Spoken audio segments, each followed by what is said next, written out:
سلام، امیدوارم که حالتون خوب باشه. تو این ویدیو میخوام الگوی اساس دامن رو بهتون بگم. من اینجا همه فرمولا رو براتون نوشتم تا راحت بتونین اسکرین شات یا یادداشت کنین. برای شروع به عرض کات نیاز داریم که فرمولش 1/2 دور باسن به اضافه آزادی هستش. آزادی اینجا منظورم اینه که برای پارچه‌های کشی به هیچ عنوان آزادی نمیدیم، ولی برای کسایی که لاغر هستن 1 سانتیمتر آزادی و برای کسایی که دور کمر و شکم بزرگی دارن آزادی رو 2 سانتیمتر میدیم. حالا عددی که به دست اومده رو روی کاغذ الگومون میایم خط میکشیم، علامت میزنیم. سپس قد باسن و قد دامنمون رو علامت میزنیم. برای رسم خط پهلو از فرمول دور باسن تقسیم بر 2 به اضافه آزادی تقسیم بر 2 استفاده میکنیم. یه نکته‌ای که اینجا هست اینه که آزادی که به این قسمت دادید رو به همون اندازه به اینجا هم باید آزادی رو بدیم.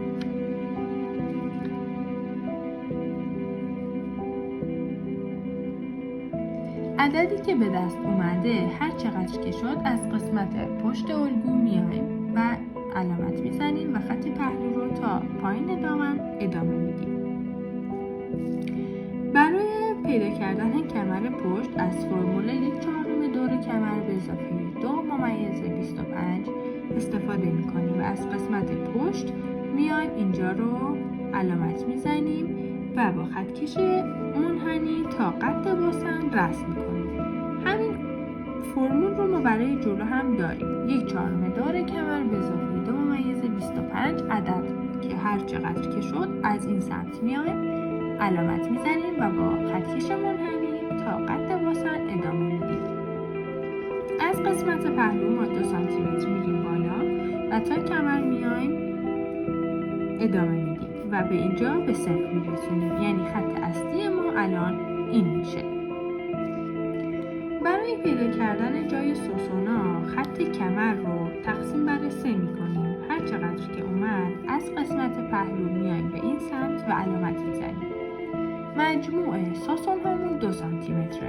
از خطی که به دست آوردیم 1 سانتیمتر به سمت راست و 1 سانتیمتر به سمت چپ علامت میزنیم. قد سوسن قسمت پشت 12 الی 14 سانتیمتر کافیه، ولی برای قسمت جلو قد سوسن 10 سانتیمتر کافیه. برای اینکه قسمت جلو رو پیدا کنید که جای سوسنش کجاست، باز به همون شکل کمر رو تقسیم بر 3 میکنید. عددی که اومده از قسمت پهلو میاد علامت میزنید. 1 سانتیمتر به این ور و 1 سانتیمتر به اون ور علامت گذاری میکنید و قدش رو رسم میکنید.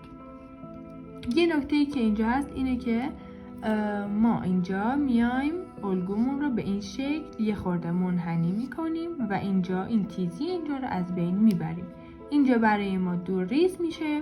اینجا وسط جلوی الگوی ماست که باید روی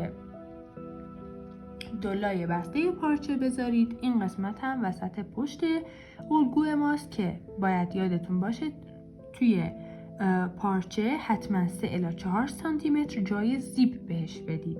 اکثرا قسمت پهلو هم 2 سانتیمتر جای دوخت کافی هستش. تا اینجا میشه الگوی ما تمومه.